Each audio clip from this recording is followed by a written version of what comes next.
You get up from the couch to grab a glass of water. 30 seconds later, you walk back in and your dog is curled up exactly where you were sitting. Humans often read this as a cheeky prank or a territorial claim, an attempt by the dog to establish who is really the boss of the house. That theory of canine dominance traces back to mid-20th century ethologists like Konrad Lorenz, who formed early conclusions about strict competitive hierarchies in wolf packs. These studies relied entirely on observing captive wolves. These were non-familial animals forced together in highly stressful artificial environments, which generated abnormal levels of conflict and aggression. Modern ethology reveals a different reality.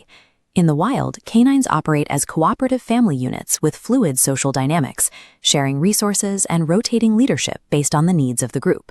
Since the foundational alpha theory is biologically incorrect, we can discard the idea that your dog is trying to assert dominance when they take your spot. To find the real motive, we have to look at how they sense the world. Residual body heat gives your empty seat an immediate physical appeal, mimicking the warmth and safety of a puppy litter. But the primary driver pulling them to that specific cushion is smell. While humans experience a room visually, dogs navigate through dense chemical signatures. For them, a recently vacated chair is a massive data source. The biological divide is staggering. A human nose contains roughly 6 million olfactory receptors. A dog's houses up to 300 million. And the region of the canine brain dedicated to smell is 40 times larger than our own.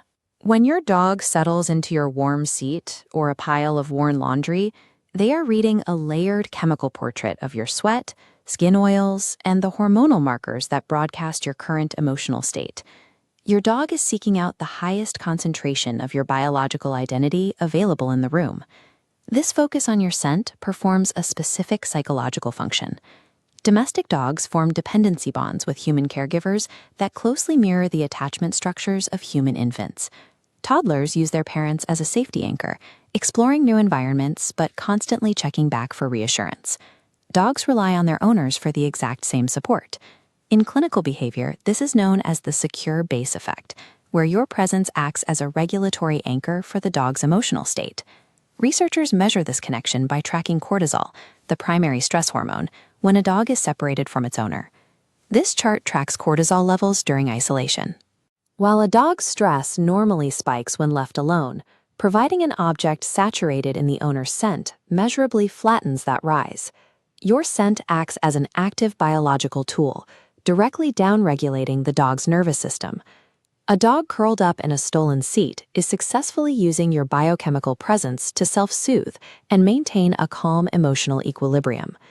Behaviors like seat stealing, sleeping on worn laundry, and resting on your feet all fall into a single clinical category: proximity-seeking behavior.